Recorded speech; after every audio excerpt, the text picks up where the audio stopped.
सर्वे भवन्तु सुखिनः सर्वे सन्तु निरामयाः सर्वे भद्राणि पश्यन्तु मा कश्चित् दुःखभाग् भवेत्।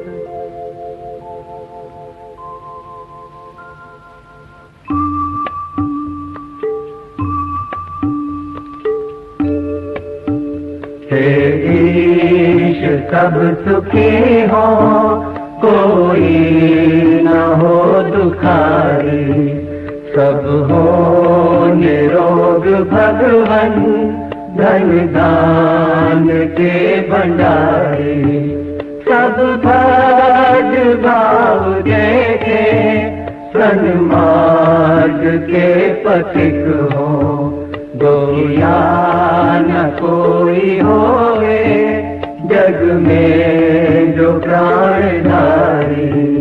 हे ईश सब सुखी हो, कोई न हो दुखारी, सब हो निरोग भगवन, धन दान के भंडारी।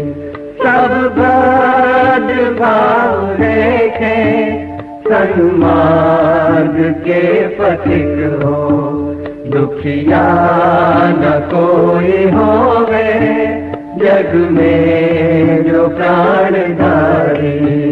हे ईश सब सुखी हो, कोई न हो दुखारी।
युञ्जन्ति ब्रह्ममरुषं चरन्तं परितस्थुषः, रोचन्ते रोचना दिवि।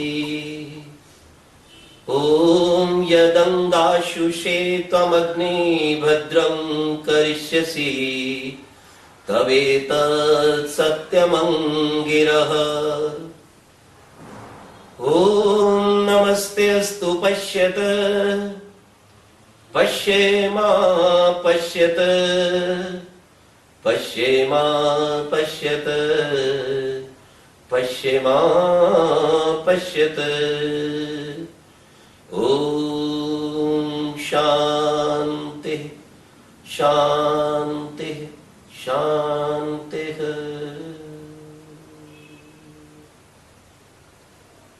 उपस्थित शुद्ध पवित्र आत्माओं, आज हम आपके समक्ष शरीर को स्वस्थ रखने के लिए कुछ व्यायाम की क्रियाएं और योगासनों का प्रदर्शन करेंगे।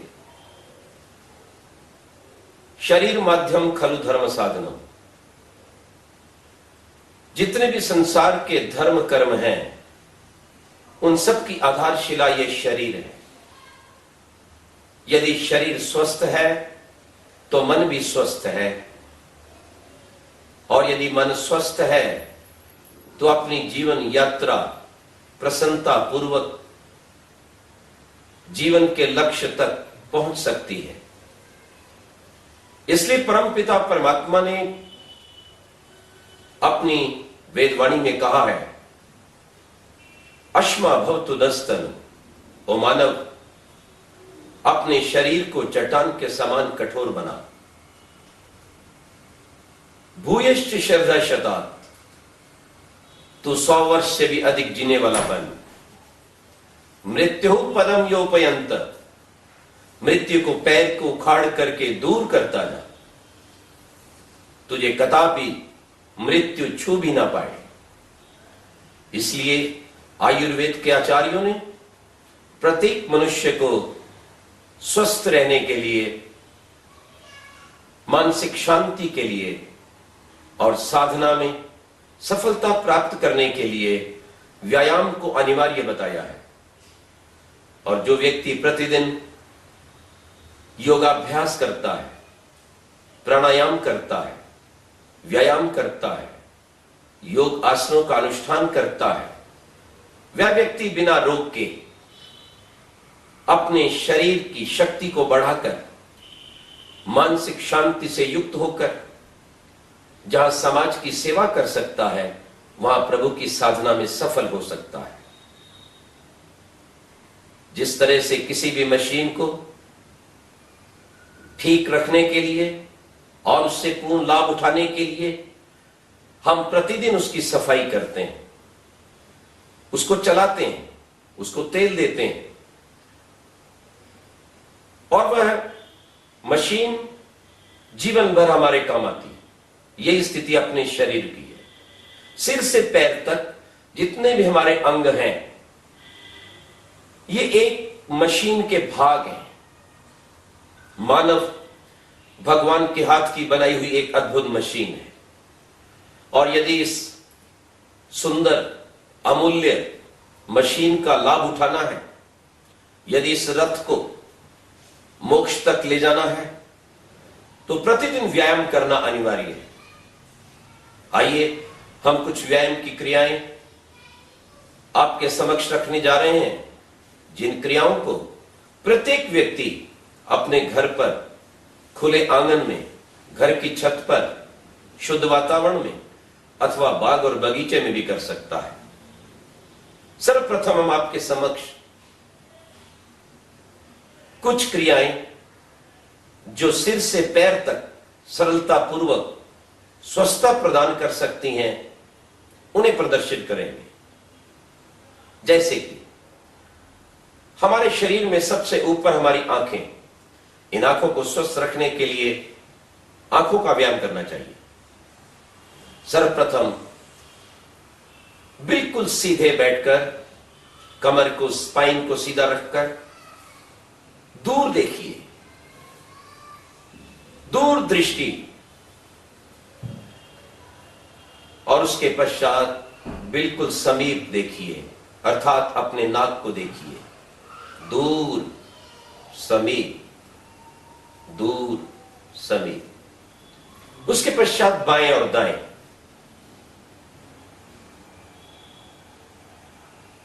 उसके पश्चात आप अपनी दृष्टि को घुमाइए।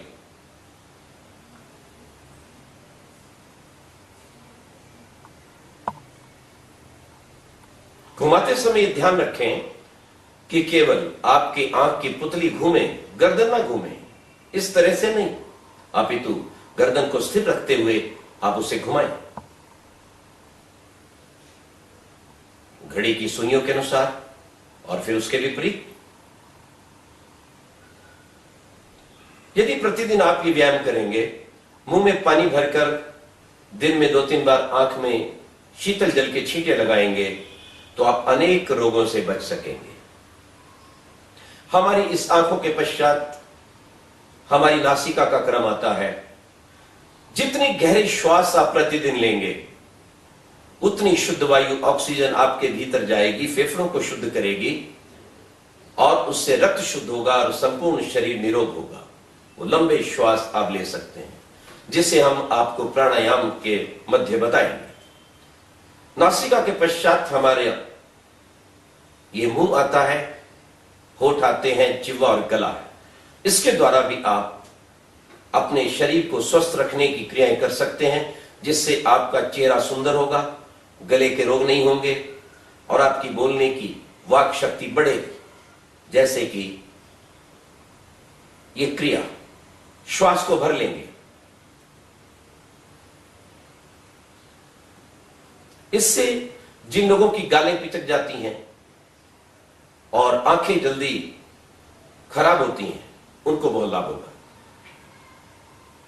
और इस हवा को भर के आप अपनी गर्दन को घुमा सकते हैं।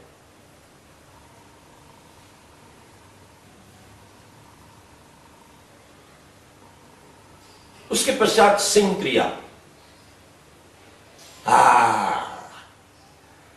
इससे आपके गले के रोग भी ठीक होंगे और आपकी वाक शक्ति, बोलने की शक्ति भी बढ़ेगी। हमारे इस वाक शक्ति के पश्चात इस गर्दन की बारी आती है। गर्दन सदा रोगों से बची रहे, पहली बात का यह ध्यान रखें, सदा सीधे बैठने का प्रयास करें। जो लोग अपनी कमर को सीधा रखते हैं, कमर को और उसके साथ साथ गर्दन को सीधा रखते हैं, वो अनेक प्रकार के गर्दन के रोगों से बच जाते हैं। और जो झुककर बैठते हैं, टेढ़ा बैठते हैं, गर्दन को मोड़ के रखते हैं, जहां उनकी कमर अनेक रोगों से युक्त हो जाती है, वहां उनकी गर्दन में भी बहुत से रोग हो जाते हैं और आगे जाकर उनको एक बेल्ट लगानी पड़ती है, बहुत दिक्कत होती है। इसलिए सीधे बैठने का अभ्यास कीजिए। जीवन में आपको कमर की दर्द नहीं होगी और गर्दन का रोग नहीं होगा। और अपनी गर्दन को स्वस्थ रखने के लिए आप इसे घुमाएंगे।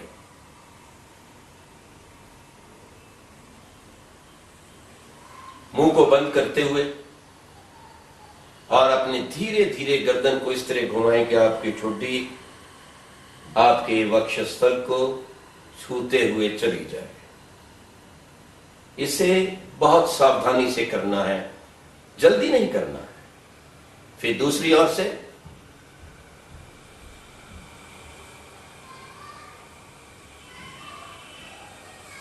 दस बार एक और 10 बार दूसरी ओर, बाएं दाएं,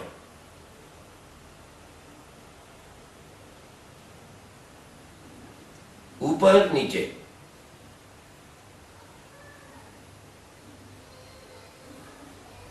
आगे पीछे।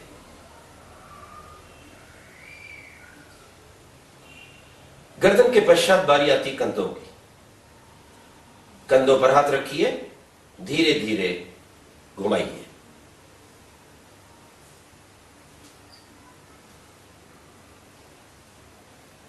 विपरीत दिशा में।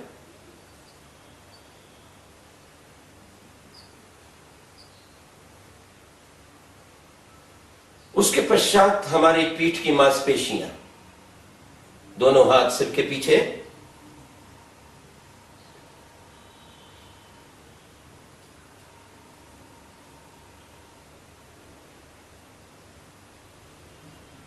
पांच से 10 बार तक इस क्रिया को कीजिए। फिर बाएं दाएं,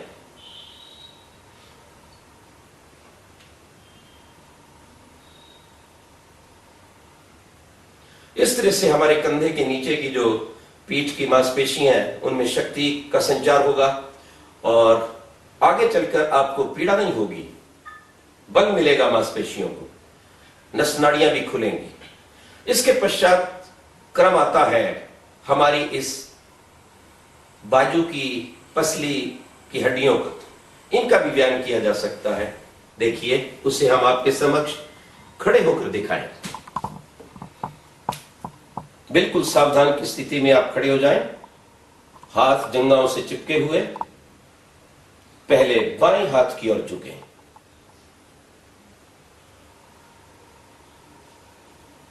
फिर दाएं हाथ की ओर झुकने का प्रयास करें।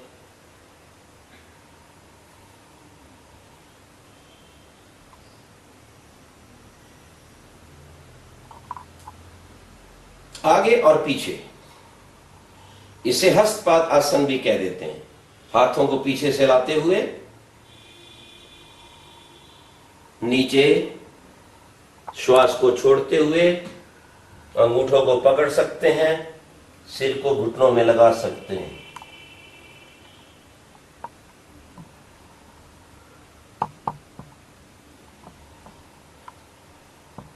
आसनों को करते समय सदा इस बात का ध्यान रहना चाहिए कि प्रातःकाल शुद्ध वायु में आसन किए जाएं, आपका पेट शुद्ध हो, मन शांत हो और पेट खाली हो, बिना कुछ खाए पिए आप ये आसन करेंगे। इस बात का आप ध्यान रखेंगे। और सर्वप्रथम जो हल्के योगासन हैं, जिनमें अधिक बल नहीं लगता, पसीना नहीं आता, पहले उन हल्के आप व्यायामों को कीजिए, तत्पश्चात भारी कीजिए। तो इस तरह से हमने आपके समक्ष ये हस्तपाद आसन किया। ये पैरों के लिए और पीठ की मांसपेशियों के लिए बहुत अच्छा है, हमारे पेट की चर्बी को कम करता है, पाचन क्रिया को शक्ति देता है। इस पेट के आसन के साथ ही एक और क्रिया है जो आप कर सकते हैं। दोनों हाथों को कमर पे रखिए, अपने पेट को आगे पीछे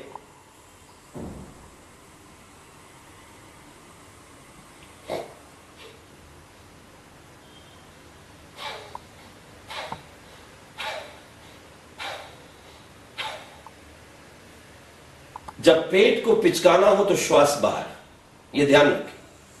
और सभी व्यायामों में एक बात का आप ध्यान रखेंगे, जहां भी आपका पेट मुड़ता है वहां श्वास बाहर, जहां भी बल लगता है वहां श्वास भीतर। अगर आप इस तरह से इस प्राण क्रिया का ध्यान रखते हुए व्यायाम करेंगे तो आपको कई गुना अधिक लाभ होगा। ध्यान रखिए। इस पेट के बाद अब थोड़ा कमर का व्यायाम है। दोनों हाथ कमर पर रखकर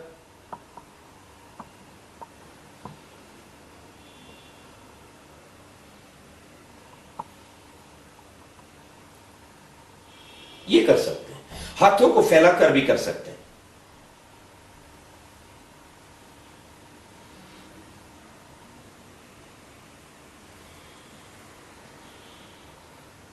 हमारी पेट और कमर के पश्चात हमारी जंघाएं आती हैं।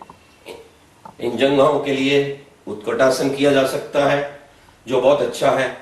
और जिस तरह से बच्चे और युवा फुटबॉल खेलते हैं उस तरह से भी आप इसका प्रयोग कर सकते हैं।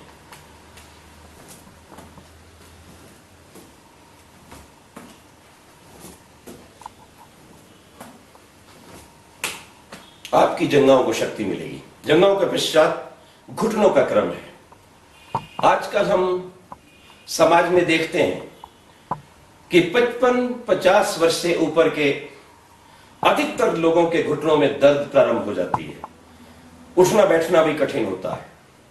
उसका कारण यही है कि बाल्यकाल से आसनों का अभ्यास नहीं किया गया। देखिए, बहुत सरल है ये आसन। आप हाथ सामने करके धीरे से झुकिए, क्योंकि बल लग रहा है इसलिए श्वास भीतर। उठिए। इसे हम उत्कट आसन भी कह देते हैं। इसमें दोनों पैरों को खोलकर रख सकते हैं, दोनों हाथ समानांतर।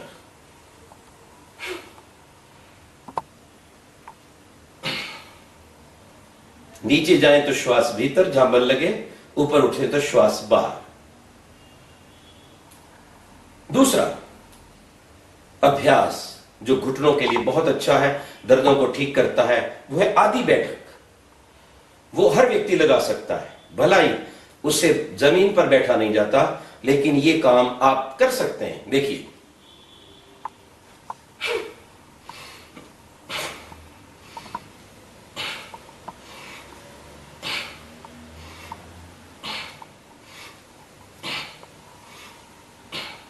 दस 15-20 अपनी शक्ति के अनुसार आप ये बैठ के लगा सकते हैं। कुछ और क्रियाएं देखिए घुटने की, जो आपके घुटनों को सदा शक्ति देंगी और दर्दों से बचाएंगी। सर्वप्रथम दोनों पैरों को खोलकर दोनों हाथ घुटनों पे रखिए, आगे की ओर थोड़ा झुककर दोनों घुटनों को अंदर की ओर घुमाइए। देखिए, 2 3 4 5, बाहर की ओर 1 2 3 4 5।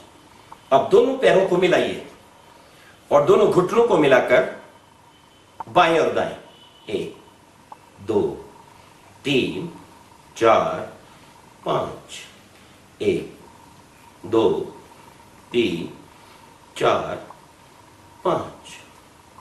इससे आपके घुटनों को बल मिलेगा और यदि दर्दें भी हो रही हैं तो धीरे धीरे वो भी समाप्त होंगी।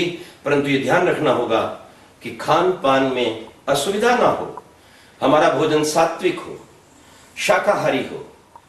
चाय, कॉफी, लाल मिर्च, अचार, अंडा, मांस, शराब, अधिक तली हुई चीजों से आप बचें।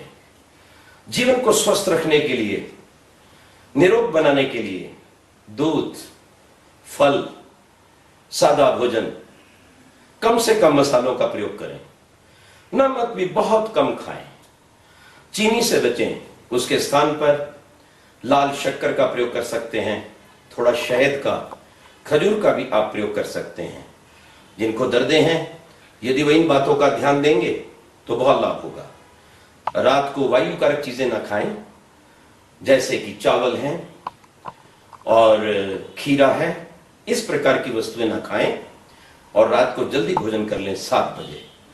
प्रातःकाल 8 बजे तक प्रातरश, दूध, फल या दलिया, 12 बजे सात्विक भोजन, और बहुत भूख लगे तो 4-5 बजे थोड़ा रस या दूध, और सायंकाल 7 बजे भोजन।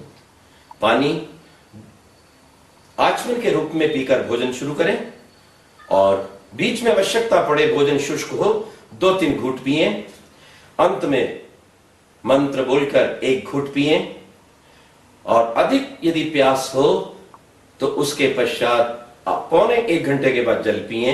यदि छाछ हो तो वो आप पी सकते हैं, वो अत्यंत लाभदायक है, अमृत के तुल्य कार्य करती है। ये घुटनों की बात मैंने आपको कही। आइए थोड़ा और नीचे चलते हैं, हम अपनी पिंडलियां और एडियां और पंजों की ओर। सारे शरीर के भार को अपने पंजों पे उठा दें। एडी मिली हुई, नीचे 1 2,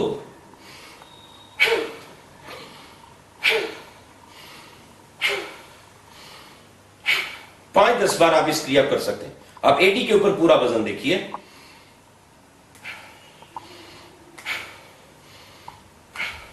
पंजों को उठाना है, एडियों पर बल देना है। अब देखेंगे आपकी नीचे जो पिंडलियां हैं उनका भी व्यायाम होगा, और उंगलियों का, एडियों का व्यायाम होगा। पूरा शरीर स्थिर होगा। कुछ शरीर के भाग जो छूट गए हैं उनका भी व्यायाम आप देखिए। हमारे हाथ और कोहनियों का व्यायाम।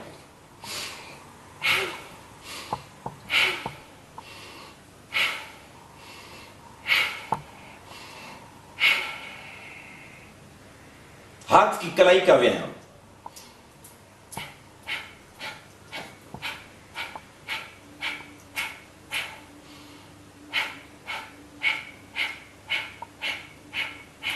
उंगलियों का व्यायाम।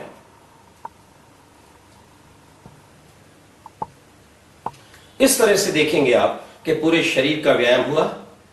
और अब शरीर थोड़ा सा गर्म हुआ तो इसमें 1-2 आसन हम आपको और बताएंगे।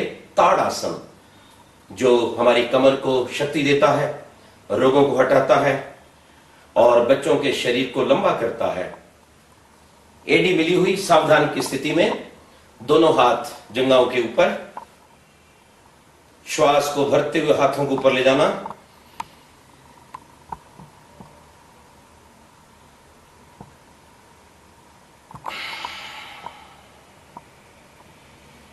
ऊपर जाते समय श्वास भीतर, नीचे आते समय श्वास बाहर। फिर देखिए इस क्रिया को।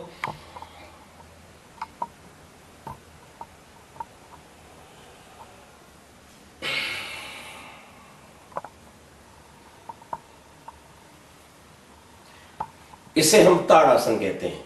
एड़ियां उठी हुई और हाथों के पंजे खिंचे हुए, पूरा शरीर। देखिए इसी में ही शरीर को शक्ति देने के लिए, चर्बी को घटाने के लिए, कोई भी स्थान ना मिले लंबा तो घर पर ही बहुत सुंदर व्यायाम करने के लिए हाथों को ऊपर कीजिए, एडी को उठाइए और यहीं पर ही ताड़ आसन में कूदना प्रारंभ कीजिए। देखिए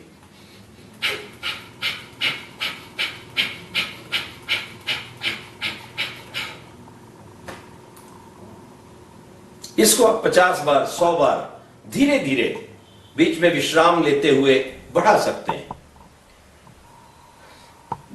एक बहुत सुंदर आसन है जो कमर के लिए भी अच्छा है, कद को भी बढ़ाता है, वो चंद्रासन है। दोनों हाथ कानों पर और श्वास को लेते हुए पीछे।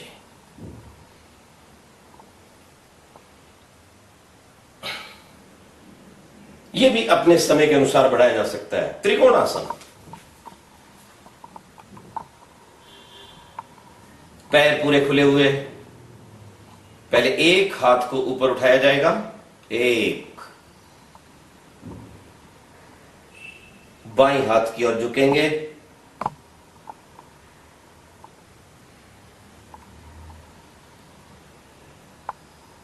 दूसरी ओर से एक,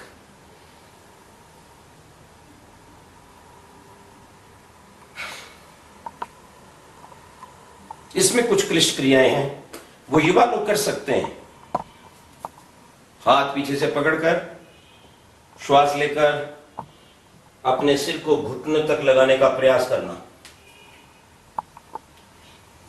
वो आप कर सकते हैं।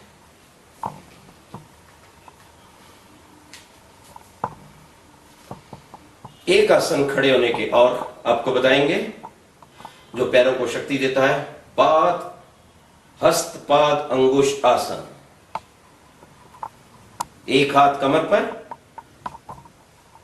पैर का अंगूठा सीधे, दूसरी ओर से 1 2 3। ये हमने आपके समक्ष कुछ आसन जो खड़े होने के हैं वो बताए हैं। अब हम आपके समक्ष कुछ आसन बैठने के बताएंगे। आइए, माताएं बहनें भी प्रतिदिन आसन कर सकती हैं, बीच में 3-4 दिनों को छोड़कर, और प्रत्येक माता बहन को भी प्रतिदिन व्यायाम करना चाहिए, क्योंकि व्यायाम एक अमृत के तुल्य है। व्यायाम में कोई धन नहीं लगता। आप स्वयं अपने स्थान पर बैठकर व्यायाम करके इस महान औषध को, इस रसायन को प्रयोग कर सकते हैं। आइए, अब आपके समक्ष कुमारी डॉक्टर पूर्ति बैठने के कुछ आसन करके दिखाएंगे। आइए,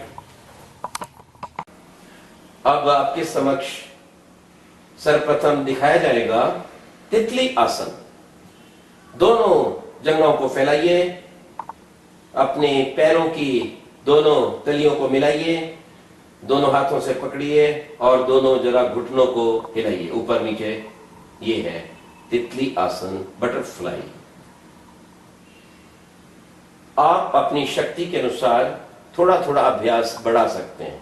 इसमें ही अब आप अपने सिर को अंगूठे में लगाने का भी प्रयास कर सकते हैं।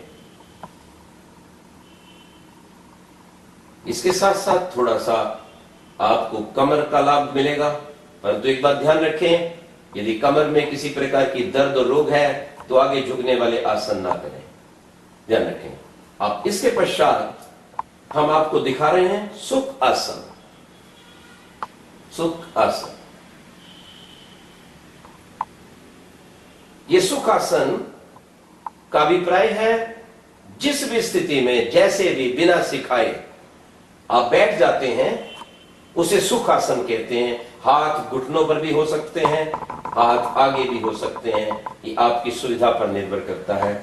इसमें बैठकर भी आप अपनी ध्यान साधना कर सकते हैं। कुछ ये आसन जो आपके समक्ष दिखाए जा रहे हैं, ये साधना के लिए आसन है।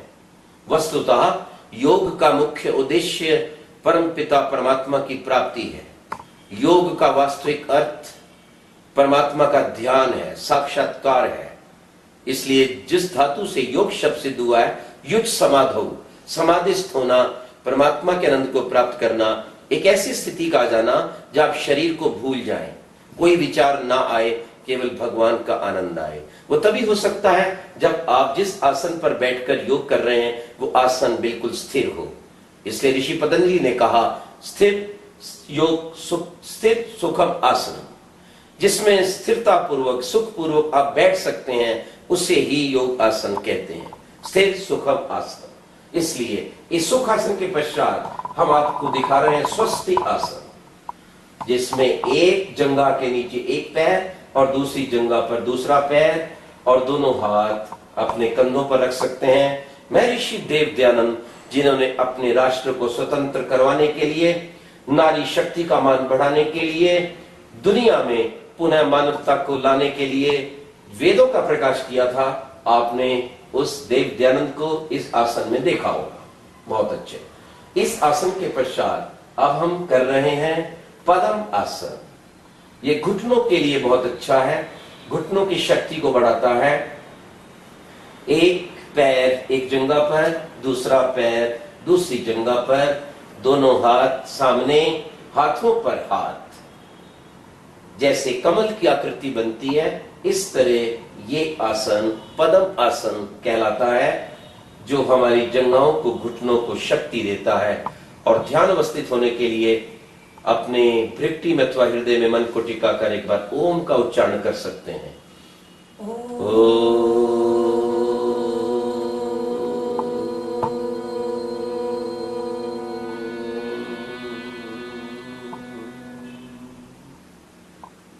आइए, पद्मासन के पश्चात कुछ और क्रियाएं जो पद्मासन से जुड़ी हैं। एक तो है बद्ध पद्मासन, वो छोटी अवस्था के बच्चे बहुत ही आराम से कर सकते हैं। दोनों हाथों को पीछे से घुमाया जाता है और उन पैरों के अंगूठों को पकड़ा जा सकता है, उसे हम कहते हैं। और वो क्रिया अगर आप कुछ दिनों तक अभ्यास करेंगे तो संभव हो सकती है। अथवा दूसरी इसमें है योग मुद्रा। चलिए, दोनों हाथ पीछे बंधे हुए और आपका सिर आगे जमीन पर लगा हुआ, इसे कहते योग मुद्रा। हाथ ऊपर, सिर जमीन पर, हमारे जंघाओं में नीचे के भाग में पूरी शक्ति, और उसके साथ साथ अनेक पेट के रोगों का निवारण। पेट के रोग होंगे नहीं, पेट बढ़ेगा नहीं, पथरी की भी नौबत नहीं आएगी, वायु नहीं बढ़ेगी। बहुत अच्छे, ये है योग मुद्रा। इसी पद्मासन में एक और क्रिया की जाती है जिसे हम कहते हैं सुप्त पद्मासन। धीरे से हाथों का सहारा लेकर पीछे लेट जाइए, दोनों हाथ अपने छाती के ऊपर नमस्ते करते हुए। यह सुप्त वज्रासन है। इससे भी हमारे पेट को बल मिलता है, शक्ति मिलती है, स्वास्थ्य ठीक रहता है, शरीर स्वस्थ और सुंदर बना रहता है। बहुत अच्छी। वापिस हाथ का सहारा लेकर उसे कीजिए। चलिए, अब इन आसनों के पश्चात आगे जो आसन हम दिखाने जा रहे हैं वह आसन है सिद्ध आसन, जिस पर योगी जन बैठकर के सिद्धियां प्राप्त करते थे। जिस आसन पर बैठकर आप अपने ब्रह्मचर्य की रक्षा कर सकते हैं, यौवन की रक्षा कर सकते हैं। यदि युवक इस आसन को करेंगे तो उन्हें विभिन्न प्रकार के गुप्त रोग, स्वप्न दोष आदि नहीं होंगे, धातु संबंधी रोग नहीं होंगे। देखिएगा सिद्धासन। बाएं पैर की एड़ी पीछे लगी हुई, दोनों जंघाओं के जोड़ पर, मूल पर। दूसरे पैर की एड़ी नीचे वाले पैर के ऊपर, नीचे वाले पैर का पंजा जंघा से ऊपर,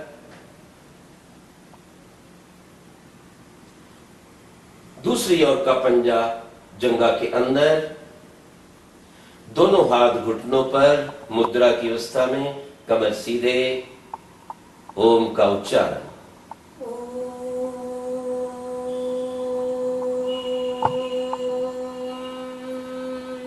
इस आसन में बैठकर भी आप संध्या, योग, साधना कर सकते हैं। एक और आसन जिस पे मैंने स्वयं बैठकर गत 35 वर्षों से साधना की और मुझे पर्याप्त लाभ हुआ, वो है आर्य सिद्ध आसन। सिद्ध आसन से मिलता जुलता आसन है, बस इसमें अंतर ये है, जो पैर हम ऊपर चढ़ाते हैं तो कुछ लोगों को कई बार दर्द होने लगता है दोनों टखनों के मिलने से। उस पैर को भी नीचे रखना है, बस पैर की छोटी उंगली छोटी सी आपकी इसके नीचे दबी हुई, और दोनों हाथ या तो घुटनों पर अथवा सामने, किसी भी अवस्था में कमर सीधे। ये आसन भी बहुत लाभदायक है साधना के लिए।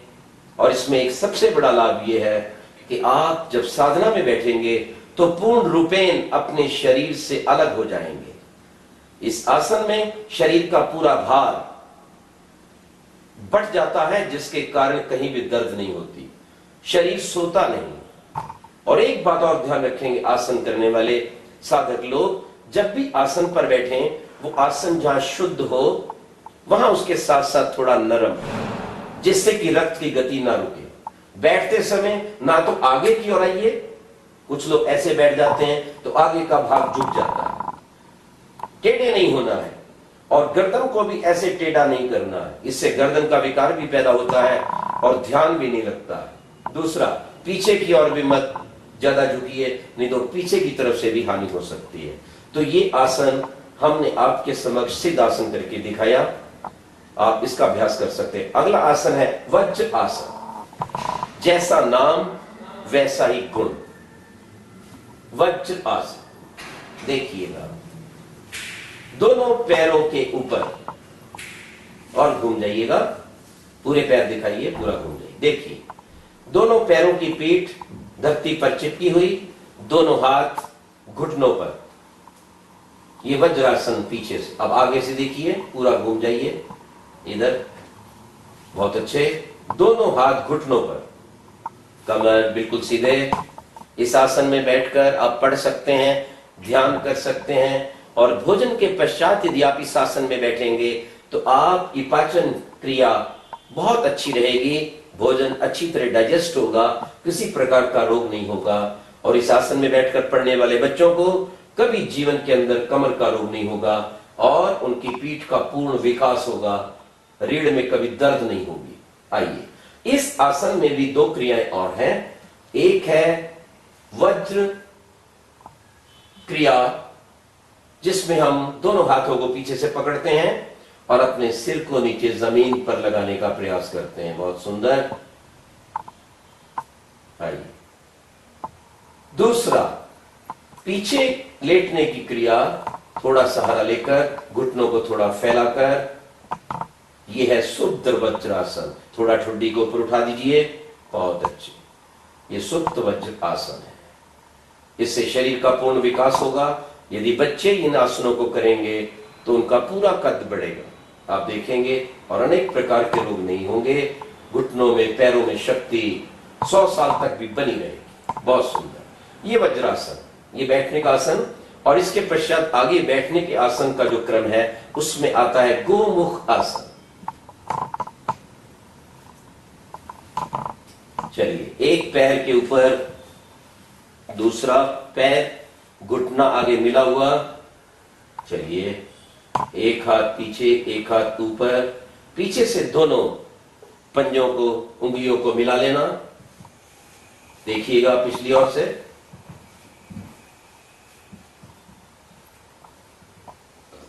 बिल्कुल सीधे।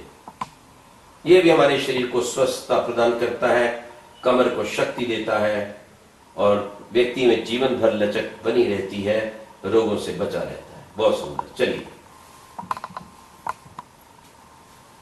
एक आसन जो सबके लिए बहुत लाभदायक है और वर्तमान में आप जानते हैं कि रोग बहुत फैला हुआ है, जिसे मधुमेह कहा जाता है, शुगर का रोग, उससे बहुत लोग आज पीड़ित हैं। तो ये आसन जो हम आपके समक्ष करने जा रहे हैं, अर्धमत्स्येंद्रिय आसन है।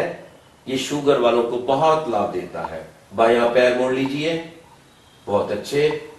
हाँ, बाएं हाथ को घुमाकर घुटने के ऊपर से और दाहिने पैर का अंगूठा पकड़ना और उसके पश्चात अपना दूसरा हाथ घुमाकर और गर्दन उसी ओर। चलिए, अर्धमत्स्येंद्रिय आसन शुगर के लिए अति उत्तम। इसी का दूसरा रूप देखिए, दूसरी तरफ से। अब हमने दाहिना पैर मोड़ा और दूसरे हाथ से अपने पैर के अंगूठे को पकड़ा, कमर को घुमाया। अर्धमत्स्येंद्रिय आसन बहुत सुंदर है। चलिए, अब इन आसन के जो हमने बैठने की प्रक्रियाएं बताई हैं, अब इसके पश्चात हम आपको कुछ आसन दिखाएंगे जो पैरों को फैला कर किए जाएंगे। आइए, सर्वप्रथम दोनों पैरों को फैला दीजिए, पश्चिमोत्तान आसन।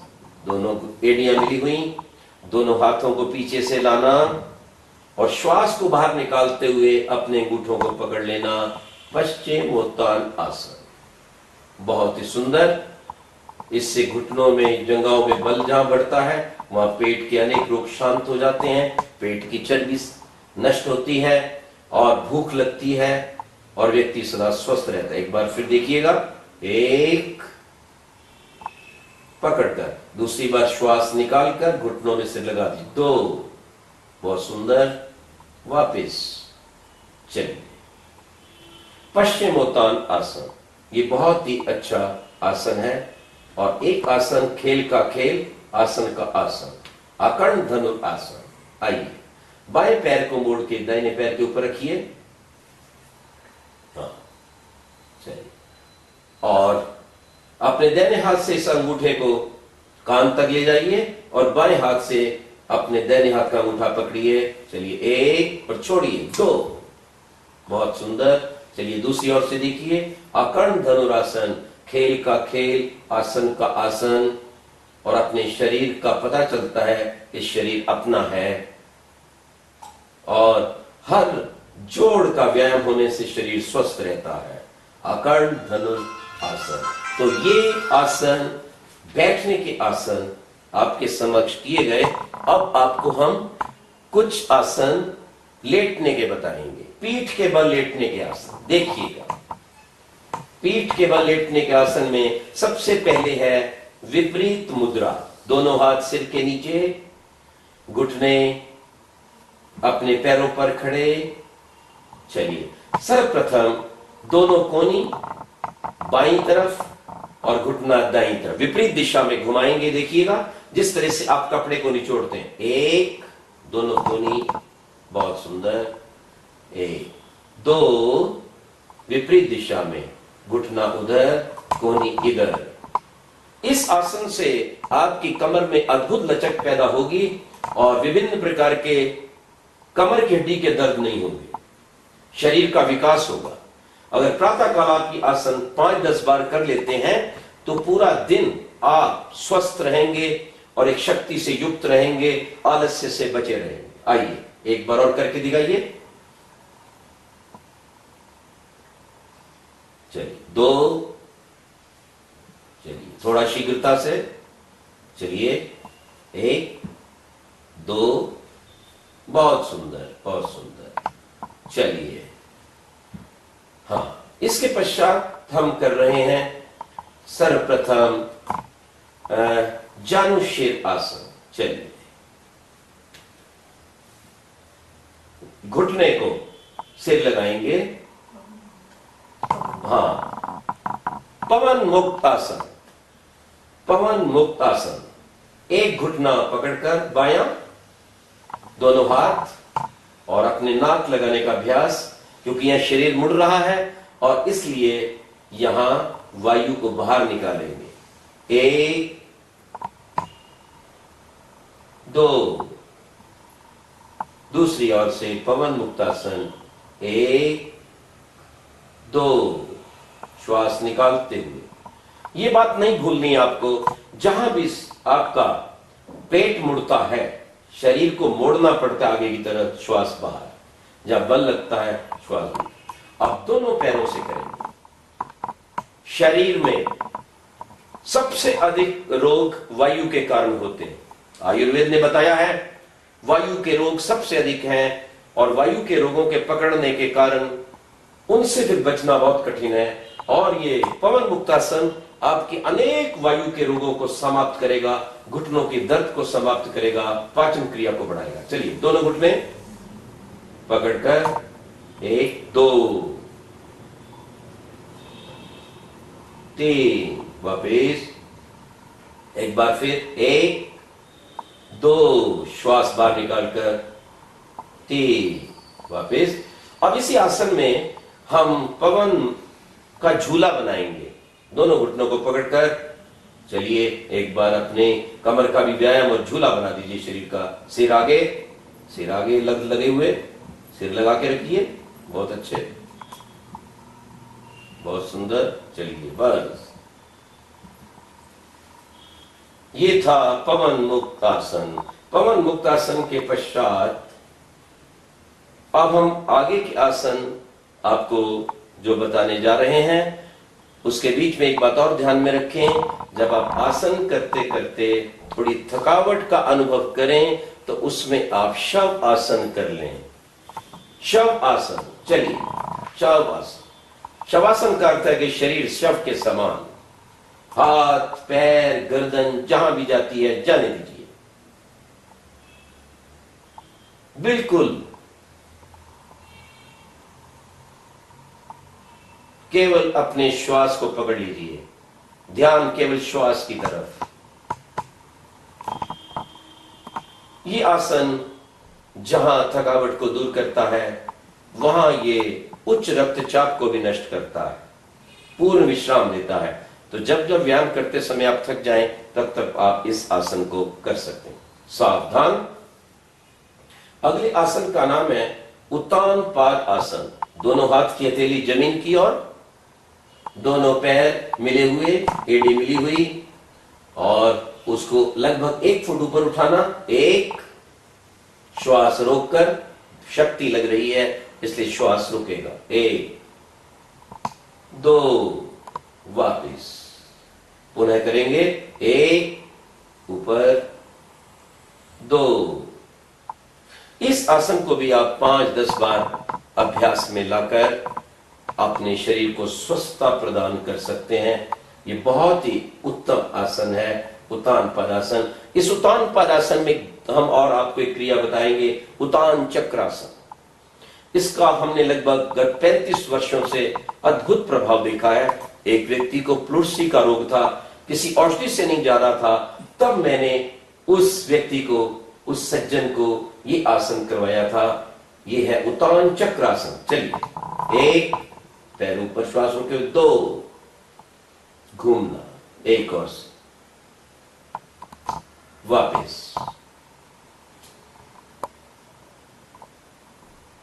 थक गए हो तो थोड़ा विश्राम, अन्यथा पुनः दूसरी ओर से घुमाएंगे। 1 पैर ऊपर, 2 श्वास भीतर, 3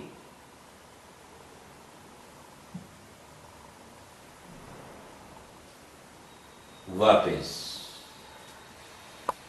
यह है उत्तान चक्र आसन। ध्यान रखेंगे, उत्तान चक्रासन के पश्चात अब किया जाएगा अर्ध सर्वांगासन। सर्वांगासन में सारे गुण निहित हैं। यह नाम ही बता रहा है कि यह सारे अंगों का व्यायाम करता है, सिर से पैर तक, और मस्तिष्क को शक्ति देता है, थायराइड ग्लैंड को पुष्ट करता है, गले संबंधी अनेक रोग नहीं होते, ब्रह्मचर्य की रक्षा होती है। यदि किसी व्यक्ति की दृष्टि मंद है या कोई विकार है, उसे हम शीर्षासन करने से रोकते हैं, परंतु वे लोग भी सर्वांगासन कर सकते हैं। माताएं बहनें भी आराम से सर्वांग आसन कर सकती हैं, और उसका पहला अभ्यास है अर्ध सर्वांग आसन। चलिए, 1 सावधान, 2 श्वास को रोककर, पैरों को 90 कोण पर, कमर को नहीं उठाना। यह है अर्ध सर्वांग आसन। इसी पर थोड़ा और बल लगाकर हम इसी को सर्वांग आसन में बदल देंगे। चलिए, दोबारा ऊपर उठेंगे सर्वांग आसन के लिए। 1 2 बिल्कुल ऊपर, दृष्टि घुटनों की तरफ, और थोड़ा आगे, और आगे ले जाइए, पैर पीछे, 90 का कोण बन जाए। हाँ, बहुत सुंदर। इस आसन को आप 2 मिनट, 3 मिनट, 4 मिनट तक कर सकते हैं। इस आसन को करते हुए आप मंत्र पाठ कर सकते हैं। धीरे धीरे छोड़ेंगे, वापिस सर्वांग आसन। थोड़ा सा विश्राम, शवासन करते हुए अब इसके पश्चात एक बहुत सुंदर आसन हल आसन नाम है। हल, आप जानते हैं कि धरती को बहाने के काम आता है। हल चलता है, धरती उपजाऊ होती है और मन चाहा अन्न देती है। ध्यान रखें, वही है ये हल आसन, और यदि ये व्यक्ति प्रतिदिन करता है तो उसका निश्चित रूप से शरीर जो है बलवान बनता है और पाचन शक्ति उसकी बढ़ती है और पेट की चर्बी समाप्त होती है बड़ी सावधानी से। चलिए, 1 सावधान, 2 श्वास को रोककर ऊपर उठाइए, 2 3 पैरों को पीछे ले जाइए, हाथ अंदर थोड़ा कीजिए, 3 श्वास रोक सकते हैं, और अगर देर तक ये आसन करना हो तो श्वास साधारण स्थिति में चल भी सकता है। बहुत सुंदर। वापिस धीरे धीरे वापिस, बिल्कुल सीधे। ये है आसन, हल आसन। अब इस हल आसन के पश्चात पीठ के बल ही करने वाला एक आसन आपको बताएंगे जो हमारे बच्चों के कद को बढ़ाता है, निश्चित रूप से उन्हें लंबा करेगा। जिन भी बच्चों ने बचपन से इस आसन को किया वो लंबे हुए, उसका नाम है चक्र आसन। आइए, 1 दोनों पैरों को मोड़कर और बल घुटनों का पैरों पर, दोनों हाथ घुमाकर कंधों के नीचे, श्वास को रोककर ऊपर सिर को उठाना। चलिए, 2 3 बहुत सुंदर। वापिस,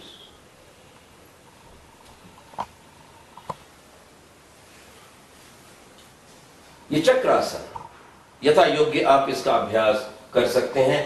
ये पीठ के बल किए जाने वाले आसन यहां पर समाप्त होते हैं। ध्यान रखिएगा, पहले हमने आपको खड़े होने वाले आसन बताए थे, उसके पश्चात बैठने वाले, उसके पश्चात पीठ के बल वाले। अब हम आपके समक्ष दिखाएंगे वे आसन जो पेट के बल किए जाते हैं। चलिए, पेट के बल हो जाइए। पेट के बल किए जाने वाला आसन सबसे पहले है सर्प आसन। दोनों हाथ आगे, बस, कमर सीधी, दोनों पैर के पंजे फैले हुए, थोड़ा आगे हो जाइए, बस, गर्दन ऊपर, बहुत सुंदर। इसी में ही कोहनी को उठा करके जब हम करते हैं तो वो बन जाता है भुजंगासन। चलिए, दोबारा ऊपर उठिए, पूरा उठा दीजिए शरीर।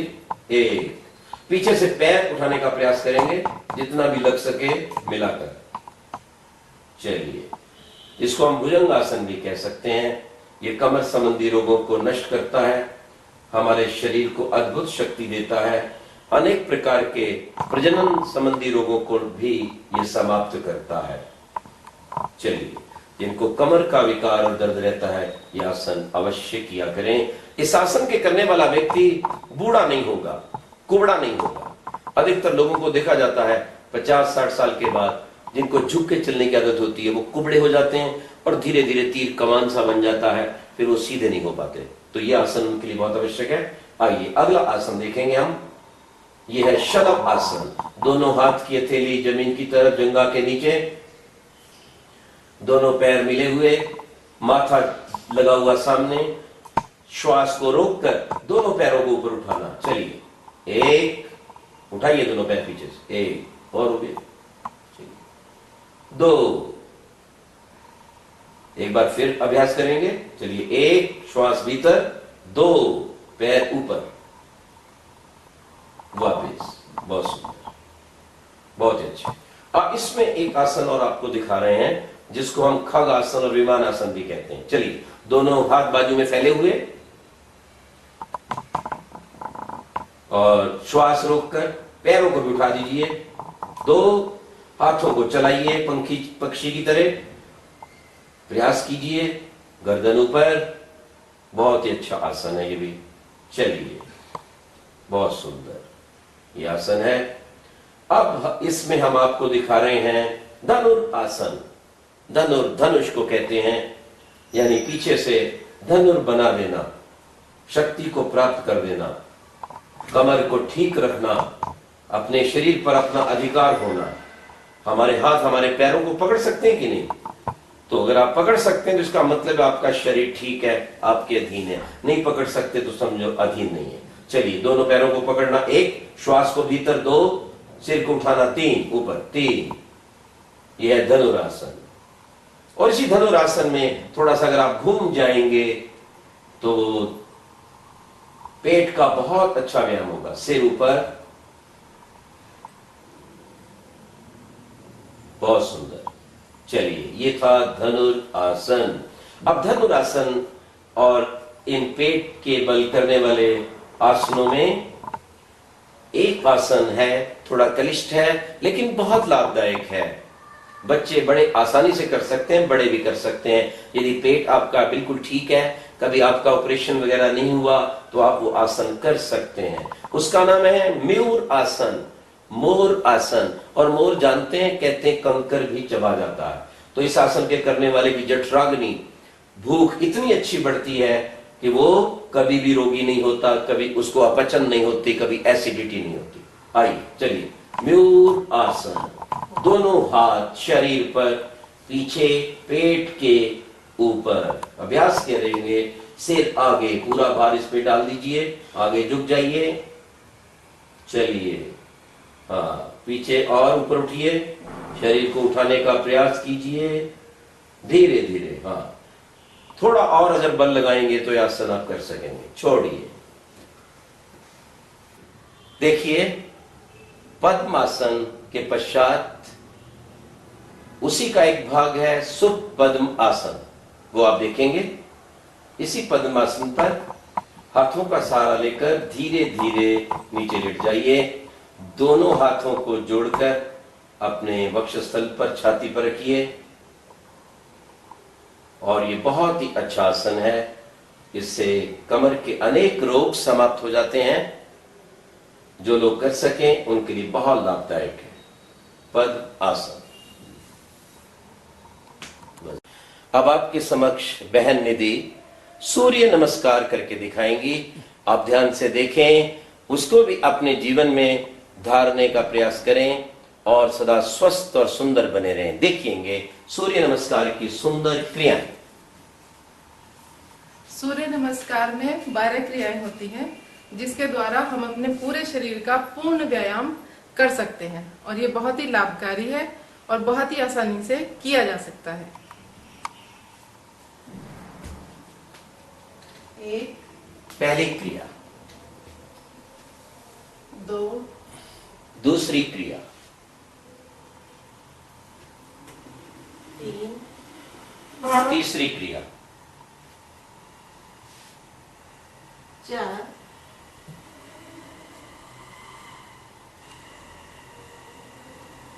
5, 6, पूरा शरीर जमीन पर छठी क्रिया में। 7, फिर ऊपर उठना भुजंगासन की तरह, 7वीं क्रिया। 8, पुनः अपनी कमर को उठाना, जैसे युवक दंड भी लगाते हैं। एक घुटना आगे, 9वीं क्रिया।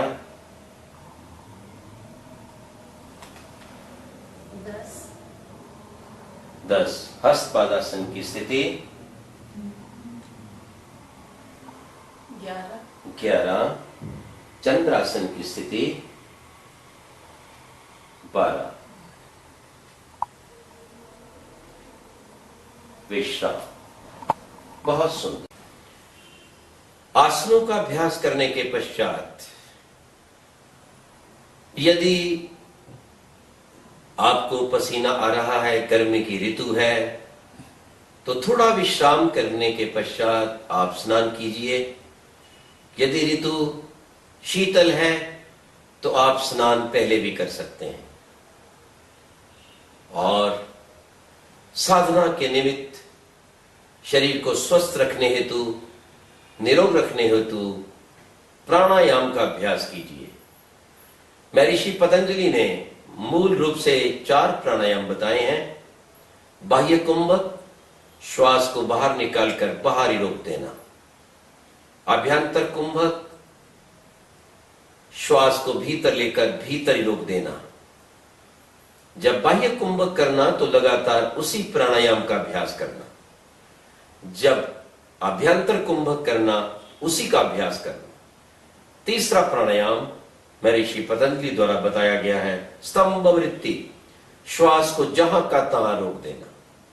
और चौथा है बाह्य अभ्यंतर विषाक्षेपी, जब श्वास बाहर रोका हुआ है और अंदर आना चाहता है तो उसे और बाहर निकाल देना, और जब श्वास भीतर रुका हुआ हो और बाहर आना चाहता हो तो उसे और भीतर ले लेना। ये 4 प्रकार के मुख्य प्राणायाम हैं। अब इन प्राणायामों से पूर्व हम आपको केवल प्राण की कुछ क्रियाएं बताएंगे जिनको प्रत्येक व्यक्ति कर सकता है। और ये बात ध्यान में रहे, प्राणायाम का पूर्ण लाभ उठाने के लिए अपने भोजन को सात्विक रखें। अंडा, मांस, शराब, चाय, बीड़ी, सिगरेट, कॉफी और वर्तमान में बाजार में मिलने वाले सॉफ्ट ड्रिंक आदि से बचिए। स्वस्थ भोजन कीजिए, शुद्ध तेल खाइए या शुद्ध घी खाइए, प्रिजर्वेटिव वाली वस्तुओं से सावधान रहिए। तो सर्वप्रथम प्राण क्रिया है उद्गीत क्रिया। उद्गीत भगवान का नाम है, ओम को उद्गीत कहते हैं। उद्गथ यानी आकाश से लेकर और भूमि तक संपूर्ण ब्रह्मांड में जो व्याप्त है उसे उपनिषद में उद्गीत कहा गया है। हम जिस स्थान पर योग शिविर लगाते हैं, हमारे उस स्थान का नाम उद्गीत साधना स्थली है, अर्थात ओम की साधना स्थली। तो उद्गीत प्राणायाम बिल्कुल सरल है। लंबा श्वास लीजिए जितना भर सकें और ओम का उच्चारण करते हुए छोड़ते जाइए।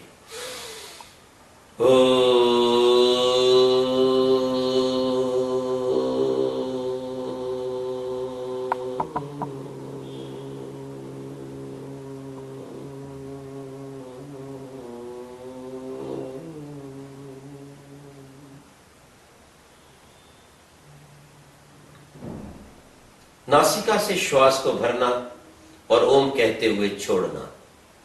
मन या तो भिक्टी में दोनों आंखों के मध्य में लगा रहे अथवा हृदय में लगा रहे, दोनों स्थानों के मध्य में जो करते हैं। इसका अभ्यास आप 5-10 बार कर सकते हैं। स्वयं करें, प्रातःकाल सायंकाल अपने बच्चों करवाएं। इस प्राणायाम के करने से, इस क्रिया के करने से अनेक प्रकार के मानसिक रोग समाप्त होते हैं। ओम की ध्वनि की तरंगें हमारी मानसिक स्थिति को पवित्र बनाती है, बलवान बनाती है और डिप्रेशन जैसे रोगों को समाप्त करती है। इसलिए एक बार मैं फिर इसका अभ्यास आपको दिखा रहा हूं।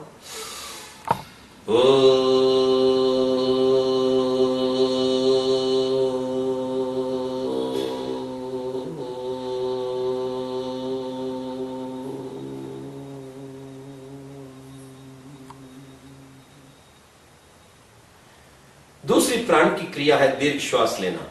इसमें बोलना नहीं है, केवल नासिका से लंबा श्वास लेना, धीरे धीरे मन में ओम का उच्चारण करना और धीरे धीरे निकालना। देखिएगा,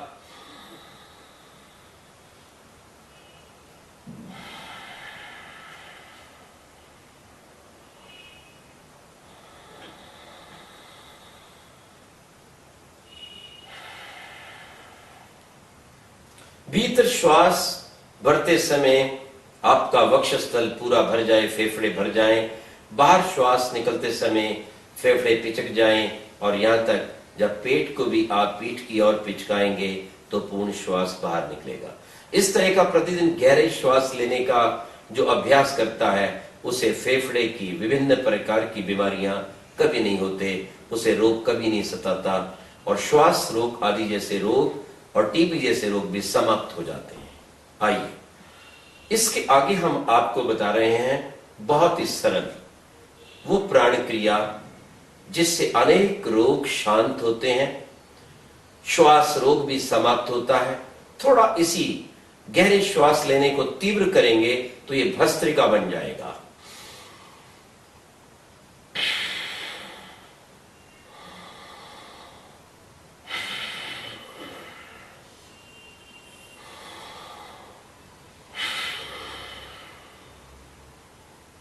बाजू कसे हुए, कमर सीधे, घुटनों पर हाथ, हाथों का दबाव, कमर झुकने ना पाए, और इसी क्रिया को थोड़ा और तीव्र किया जा सकता है।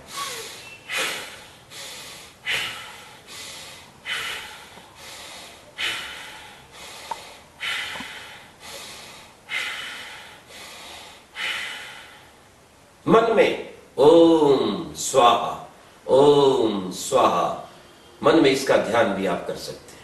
आइए थोड़ा और आगे बढ़ते हैं। इस भस्त्रिका के पश्चात एक कपाल भाती। कपाल भाती में केवल श्वास को नासिका से छोड़ना ही है, लेना नहीं है। भस्त्रिका और कपाल भाती में अंतर है। भस्त्रिका में श्वास लिया भी जाता है, छोड़ा भी जाता है, लेकिन कपाल भाती में शरीर को सीधे रखते हुए नासिका से बलपूर्वक श्वास छोड़ देना है और भीतर स्वतः आएगा। देखिएगा।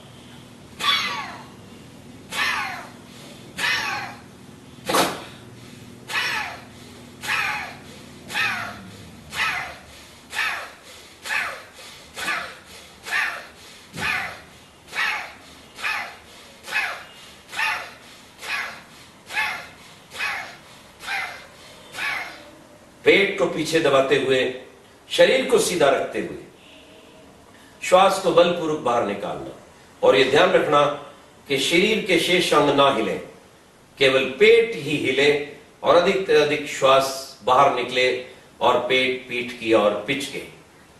इस कपालभाति के पश्चात जो प्राण क्रिया है वो है सूर्य चंद्र भेदी।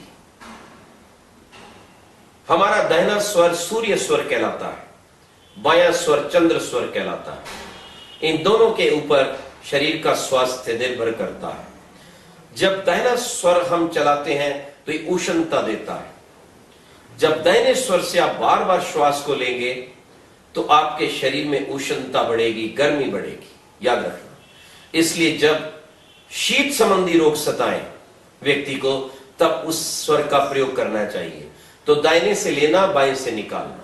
मान लो ब्लड प्रेशर आपका लो हो रहा है, रक्तचाप आपका गिर रहा है, तो आप इसी श्वास से अंदर आप क्रिया करेंगे, यथा दाहिने श्वास को भीतर लेंगे दाहिने नासिका के छिद्र से और बाएं से निकालेंगे। देखिएगा।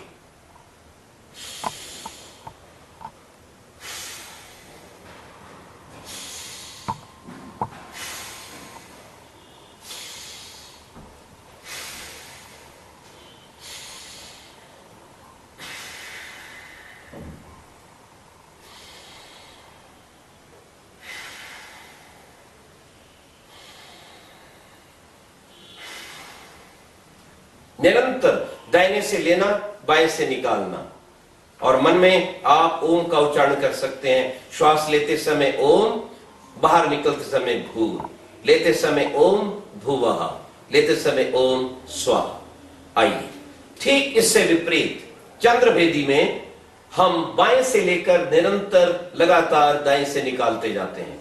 उससे शरीर के अंदर हमारे शीतलता बढ़ती है, और जब व्यक्ति को ब्लड प्रेशर हाई हो, उच्च रक्तचाप हो, तो लगातार यदि 50 बार ये क्रिया करेगा तो बहुत लाभ होगा। देखिएगा।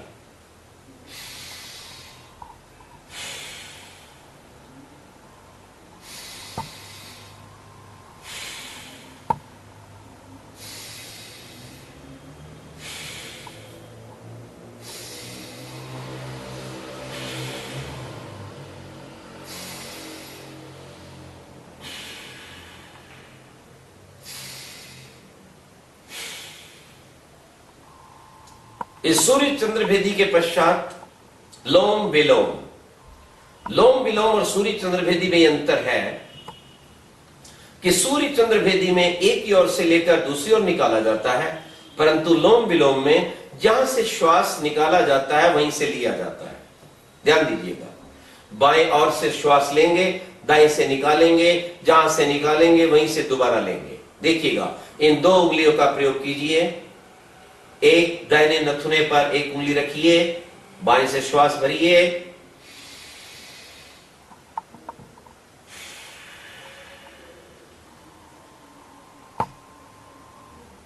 दाएं से निकालिए। मन में ओम भू, ओम भू, भुवा, ओम स्वाहा, ओम महा, ओम जनः, ओम तपा, ओम सत्यम अथवा ओम स्वाहा का उच्चारण कर सकते हैं। फिर देखिए,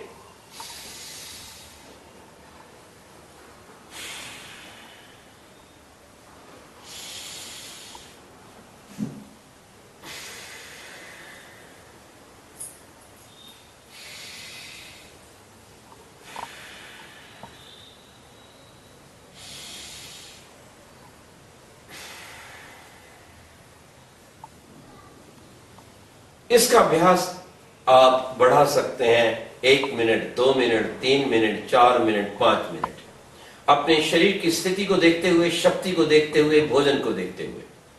तो आपने देखा, बाएं नथुने से हमने श्वास लिया, दाएं से निकाला, जहां से निकाला वहां से दोबारा लिया, और पुनः बाएं से निकाला, जहां से निकाला फिर पुनः लिया। ये चक्र इस तरह से चलेगा। ये प्राण की क्रियाएं कपालभाति, लोम विलोम शरीर के अनेक रोगों को विनष्ट कर देती हैं, एक अद्भुत शक्ति और तेज प्रदान करती हैं। इसका प्रयोग करके देखिए, प्रातःकाल सायंकाल अवश्य कीजिए। और आप इस प्राण की क्रिया को अपने संध्या के मंत्रों के साथ भी जोड़ सकते हैं। जब आप श्वास अंदर भरते हैं तो आपने एक मंत्र बोल दिया गायत्री का पूरा मन में, फिर जब आपने दूसरी ओर से निकाला उसके बाद शन्नो देवी बोल दी।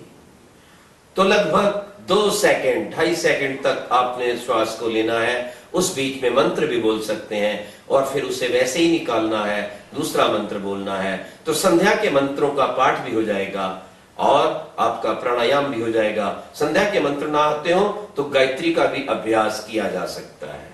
आइए, इसके पश्चात एक प्राण की क्रिया है उज्जाई क्रिया। मुंह को बंद करते हुए, कमर को सीधा रखते हुए, नासिका से गले से टकराते हुए इस श्वास को लेना है।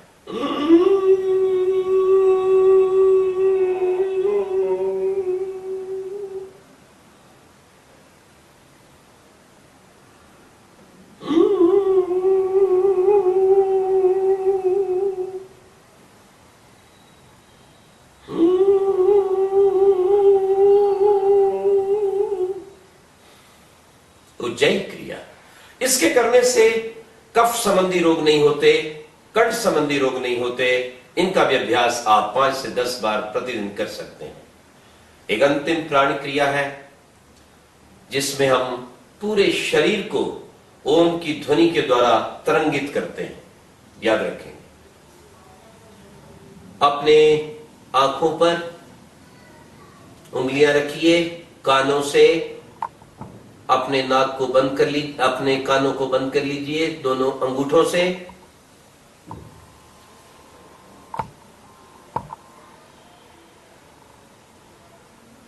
और नाक से आवाज करते हुए ओम का उच्चारण।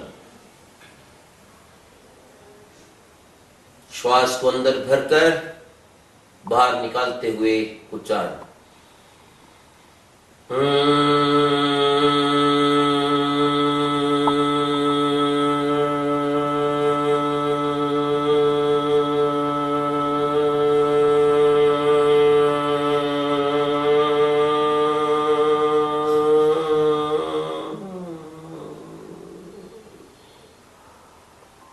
कैसी आवाज आ रही है? जैसे भंवरे की आती है, इसलिए इसको भ्रामरी प्राण क्रिया बोलते हैं। फिर एक बार देखिए, अपने कानों पर अंगूठे, आंखों पर उंगली, श्वास को नासिका से पूरा भर लीजिए और बाहर निकालते हुए उनका उच्चारण।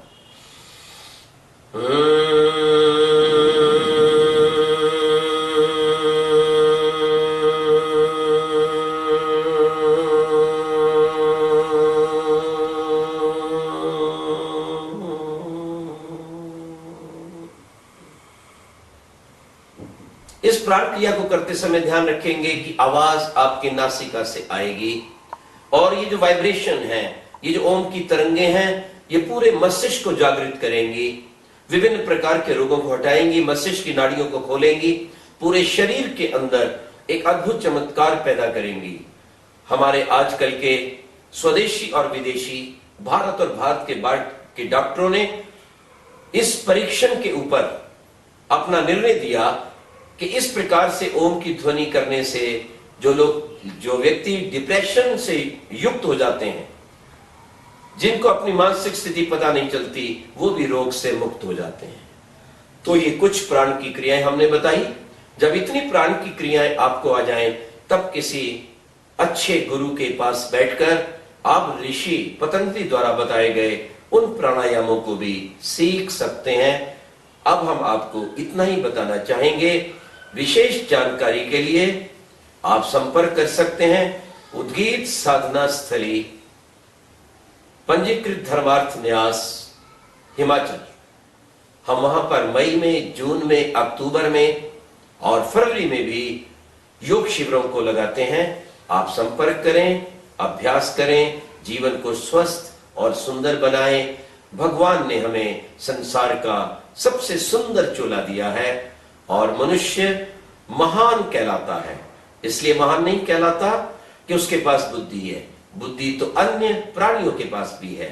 मनुष्य इसलिए महान है कि वह अपने जीवन को सात्विक भोजन के द्वारा, पुरुषार्थ के द्वारा, समाज की सेवा के द्वारा, देश की रक्षा के द्वारा, गौ की, गरीब की, अनाथ की रक्षा के द्वारा योग्य बनाकर अपने भगवान की साधना में लगकर अपने जीवन को सफल कर सकता है। इसलिए मनुष्य महान है। जो 5 कार्य करता है वो निश्चित महान है। ओम का ध्यान, वेद का ज्ञान, यज्ञ का अनुष्ठान, संस्कारी संतान, राष्ट्रित बलिदान। आइए इसी विधि से प्रतिदिन हम योग की क्रियाएं, प्राण क्रियाएं और अन्य सेवा के कार्य करते हुए जीवन को सफल बनाएं। भगवान सबको सुख, शांति, निरोगता और आनंद प्रदान करें। ओम शांति शांति।